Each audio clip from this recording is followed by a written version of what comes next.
Winfield Scott Stratton was the epitome of the grizzled miner, often referred to as the Cinderella of the Cripple Creek Gold Rush. This working-class carpenter turned multi-millionaire left all of his fortune to benefit the Colorado Springs community into perpetuity. Winfield Scott was born in Jeffersonville, Indiana in 1848. One of 12 children, he spent his early years learning carpentry in his father's shipyard. At the age of 18, he moved out west to make his fortune in gold. He was an interesting person. He was a carpenter.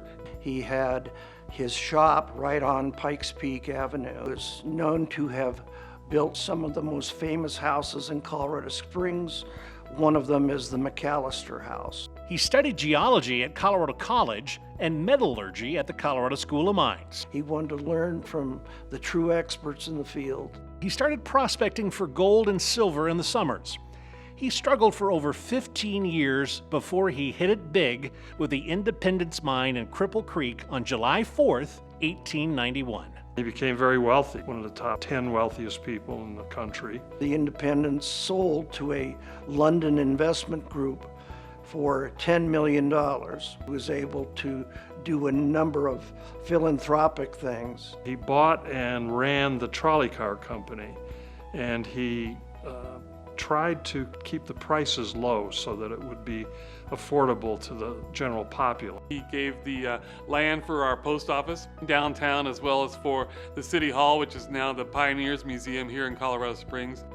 The mining exchange building in town, which has been obviously updated, but at one point Mr. Stratton owned the mining exchange building. He was rumored to never wanted to have any attention brought to himself, and so when he would go to these concerts over at Stratton Park, he would sort of hide behind trees so nobody would know who he was or why he was there, and he'd always have a smile on his face, watching everybody enjoy what he had created and put on. He was up in Cripple Creek with one of his assistants, and he noticed all these women going from house to house and loading up laundry in their baskets and walking with them to the laundromat.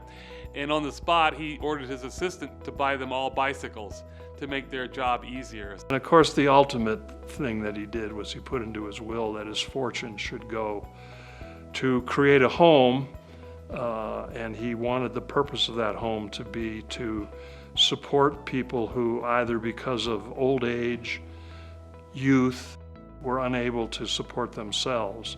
And those words are not exact, but pretty close to exact from his will.